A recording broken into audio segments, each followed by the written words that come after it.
Ever since floppy disks were around, the concept of having more than one game on a disk is nothing new. I could show you hundreds of examples like this. But when I talk about multiple game cartridges, we're looking at usually stuff that would be considered gray market.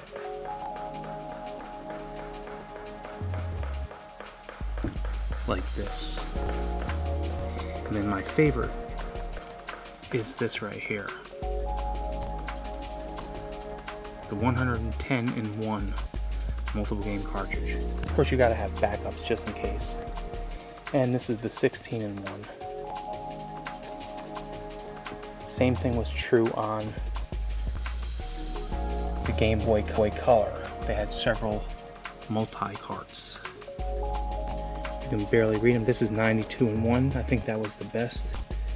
This is another 92-in-1, 82-in-1, 120-in-1, 30-in-1,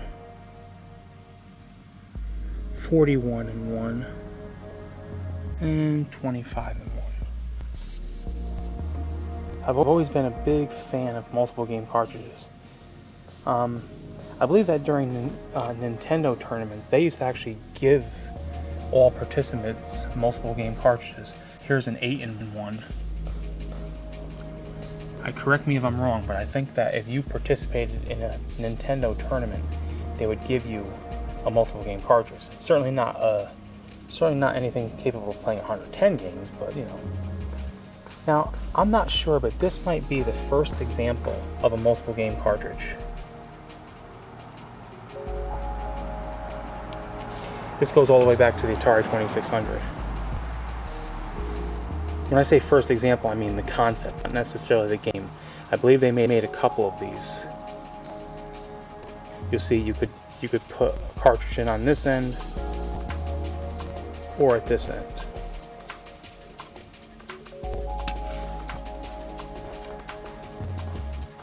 And since I'm here, it's not terribly important, but I can also remember other memorabilia such as Sonic the Hedgehog spaghetti,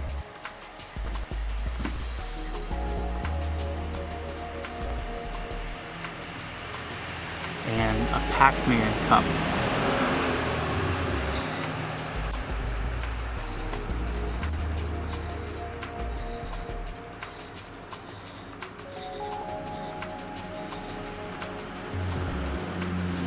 And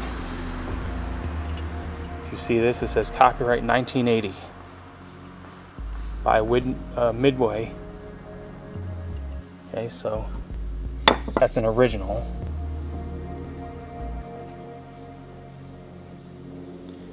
And this is from the Campbell's Soup Company. I don't know why I'm showing this to you. Hey, at least it's low fat. Here it is, 1995 Sega.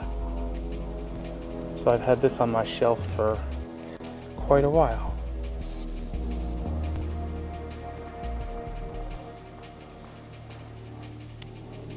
Maybe I'm a moron.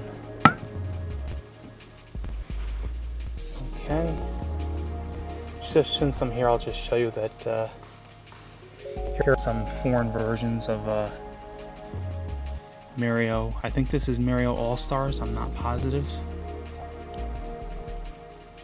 I think this is the PAL version. Yeah, the PAL version of Mario All-Stars. Now, obviously, like the Game Boy came out with many games that many cartridges that had 2 or more games, such as, you know, they would have Asteroids and Missile Command or something. I don't consider that to be a multiple game cartridge, so that I'll save that for another video. Same thing here. I'm just giving you an example of what's not a multiple game cartridge. This is Super Mario Brothers Duck Hunt and World Class Trackmate. Okay, so although there are 3 games, in order to qualify as a multiple game cartridge, you gotta have something like this. Now, here's the 32-in-1 right here.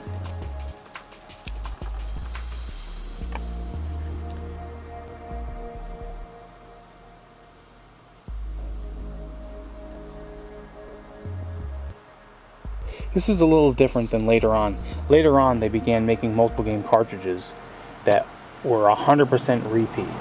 Like they would say 1,000 games in one, and all it was like about 10 games with silly variations that didn't make any sense. But these multiple game cartridges were very good.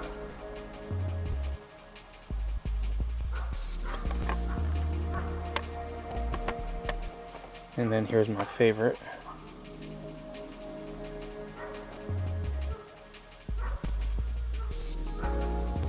Even more interesting is that there were a lot of games where the cheat device would only work on the multiple game cartridge version of the game and not the Nintendo cartridge.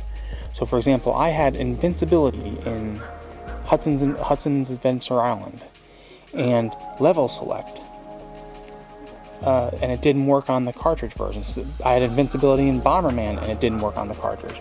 This was true a lot of times. Pinball, I could get extra flippers, but it didn't work on the cartridge.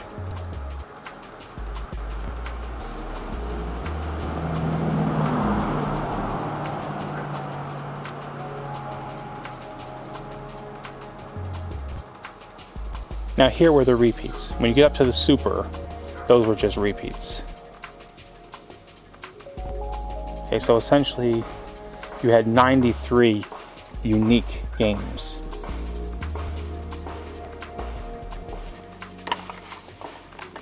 And holding true to the concept, although these are not multiple game cartridges, you can see the gray market type of exposure here. Like these are all regional type cartridges.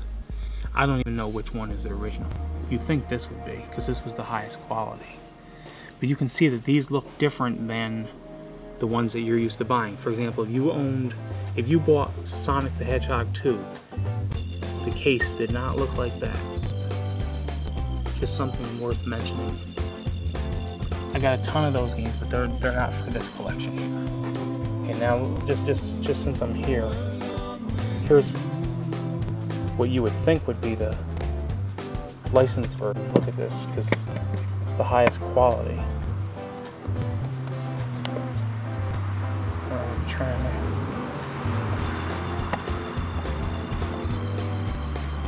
This comes out like this.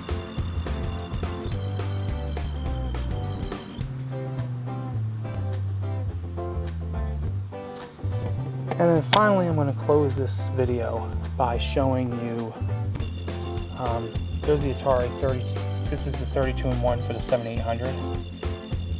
I also have one for the 2600, but I've parked it because it wasn't really in great shape.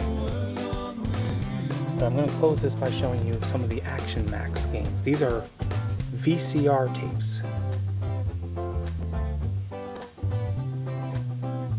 I believe, to the best of my knowledge, I might be wrong, but I believe that this is all they made was 4. Okay, so you can correct me if I'm wrong. So it was short-lived.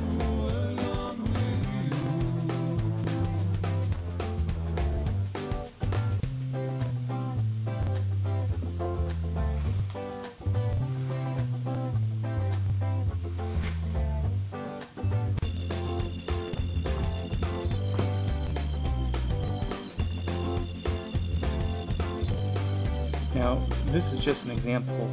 This is one of the simplest games ever made for Nintendo. I don't even think it was released in America. And this goes way back to the early days of Nintendo. Probably 1984. Same thing with Battle City. And you can see, even in 2005, these were being sold in Southeast Asia. Just goes to show you the staying power of Nintendo. And I mean, you can see Battle City is a very simple game.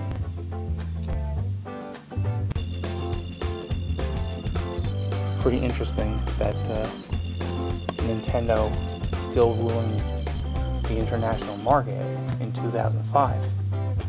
Okay, sayonara.